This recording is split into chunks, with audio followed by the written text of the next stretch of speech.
Liberia's President George Weah has been out of the country for a month and is expected to continue his travels for the next 2 weeks. He is in Qatar to encourage his son, who does not even play for the Liberian team at the World Cup. Monrovians are angry at their leader. They say he has neglected his duties as president and left his people vulnerable. Here's a report on Africa's absentee president.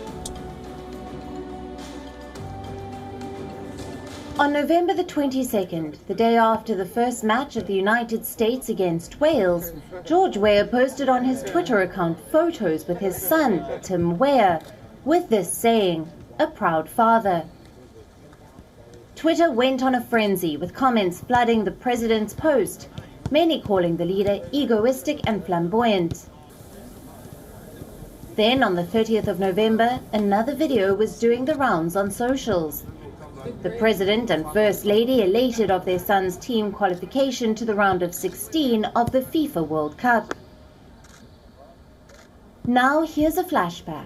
Weah Sr. was an astute footballer who made his continent proud in 1995 by becoming the first and only African player to receive the Ballon d'Or, after he played a key role with Paris Saint-Germain winning Ligue 1 and with AC Milan winning Serie A. To date, he is the only African player to ever receive the honor. The president's passion for soccer is still evident. He plays in local tourneys once in a while on weekends. Weah Jr., or Timothy Weah, is one of USMNT's most exciting players. A lanky winger blessed with speed and footwork to mystify even the stoutest of defenders. He scored the USA's first goal at the 2022 FIFA World Cup against Wales. A harrowing figure on the right wing, the 22-year-old has produced moments of magic for both club and country. Back to Weah Sr., Weah departed Liberia on the 31st of October and is expected back on December the 18th, according to media reports. Throughout the trip, Weah was expected to take part in a forum on North-South dialogue in Morocco, in the climate conference in Egypt, in a forum on international cooperation in France, and another on sport and peace in Monaco, and finally in a summit of African leaders in the United States. His trip also included a 10-day stopover in Qatar for the World Cup. His last appearance in public was at a rally for the 200-year anniversary of the birth of West African state in the capital, Monrovia. His absence has been noticed by Liberians. The time the president stay out of the country, actually with this arena we're in, I'm against it. The reason is very simple.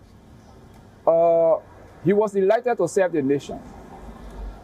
And besides that, we are into a crucial arena where we're heading to election, to national election next year. I'm feeling bad because he's not going to do the work of the Liberian people. He went to do the work of his own son. He's not going on a plea. He's going to see other friends. He's going to see the prince of Qatar. He's going to see other people. I'm very happy of him being out of the country and trying to render services to the Liberian people, gathering funds out there to make Liberia a better place to live.